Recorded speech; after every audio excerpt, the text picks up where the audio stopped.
প্ৰিয় বন্ধু বান্ধৱীসকল, আজি মই এটা স্লিভলেছ ব্লাউজ কেনেকৈ লাইনিঙত কাটিব পাৰে তাকে আপোনালোকৰ ওচৰলৈ লৈ আহিছোঁ। আশা কৰিছোঁ ভিডিঅ'টো চাই আপোনালোকে ভাল পাব।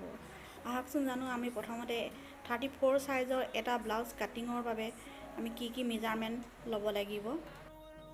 বুজি পাইছে চাগে, নহ'লে মই কাটি থাকোঁতে এইখিনি বুজাই গৈ থাকিম। এতিয়া চাব, মই শ্ব'ল্ডাৰ ল'ম 5.5, আৰ্ম হোল লৈছোঁ 5.5 ইঞ্চ মই হুকৰ কাৰণে লৈছোঁ। 15 ইঞ্চ লেংথ, 4 ইঞ্চ।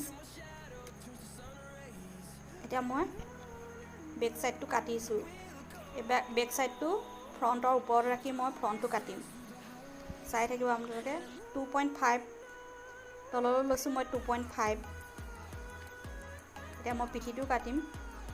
যিহেতু মোৰ পিঠিটো ডিপ নেক হ'ব, নেকটো, চ' মই এটা বক্স বনালোঁ আৰু মই পিঠিটো ভি আকৃতি কৰিম। তাৰপিছত ভিটো সম্পূৰ্ণ অকণমান ভি কৰা নাই, সম্পূৰ্ণ অকণমান মই কি কৰিছোঁ, ৰাউণ্ড কৰি দিছোঁ। সেইটো পিন্ধিলে ভাল লাগিব। এতিয়া বেক চাইডটো ওপৰে মই অংকন কৰি লৈছোঁ।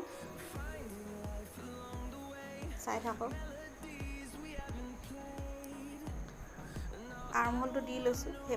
মই আৰ্ম হোলৰ ওপৰলৈ দিছোঁ 1 আৰু তললৈ দিছোঁ মই 2.5 ইঞ্চি। এটা এক্সট্ৰাকৈ মই বহাই লৈছোঁ, যিহেতু প্ৰিন্সেছ কাট হয় আৰু আমাৰ যিটো ব্ৰেষ্টৰ কাৰণে সেইটো ৰাউণ্ডটো কৰিবৰ কাৰণে কি হয়, ফ্ৰণ্ট কাপোৰ যথেষ্ট বেছি হয় তললৈ, সেইকাৰণে মই 2.5 লৈছোঁ।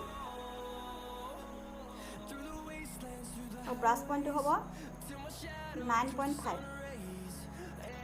ইয়াত লৈছোঁ মই 4 ইঞ্চ, তললৈ লৈছোঁ মই 3 ইঞ্চ। এতিয়া তলৰ 3 আৰু ওপৰৰ 4 এই দুটা মই জইন কৰি পেলালোঁ। এই 2.5 ইঞ্চি মই যে এক্সট্ৰাকৈ লৈছিলোঁ, সেয়া ওপৰলৈ 2 ইঞ্চ দিছোঁ। 2 ইঞ্চ দি মই প্ৰিন্সেছ কাটৰ কাৰণে এইটো বনাই লৈছোঁ। ধুনীয়াকৈ আস্তে আমি কি কৰিব লাগিব, বাহুৰ মাজেদি লৈ যাব লাগিব। এতিয়া মই কাটিম, আপোনালোকে চাই থাকিব। ভিডিঅ'টো বৰ বেছি দীঘলীয়া নকৰোঁ, থুলমূলকৈ মই আভাস দিলোঁ। কিবা বুজিবলগীয়া থাকিলে মোক কমেণ্ট কৰি জনাব আৰু লাইক এটা কৰি যাবলৈ নাপাহৰিব। আপোনালোকৰ এটা লাইকে মোক যথেষ্ট উৎসাহ, অনুপ্ৰেৰণা যোগাব আৰু ভাল ভিডিঅ' বনাই যাবলৈ অনুপ্ৰেৰণা যোগাব। শেষত সকলোলৈকে বহুত ধন্যবাদ থাকিল শেষলৈকে চোৱাৰ বাবে।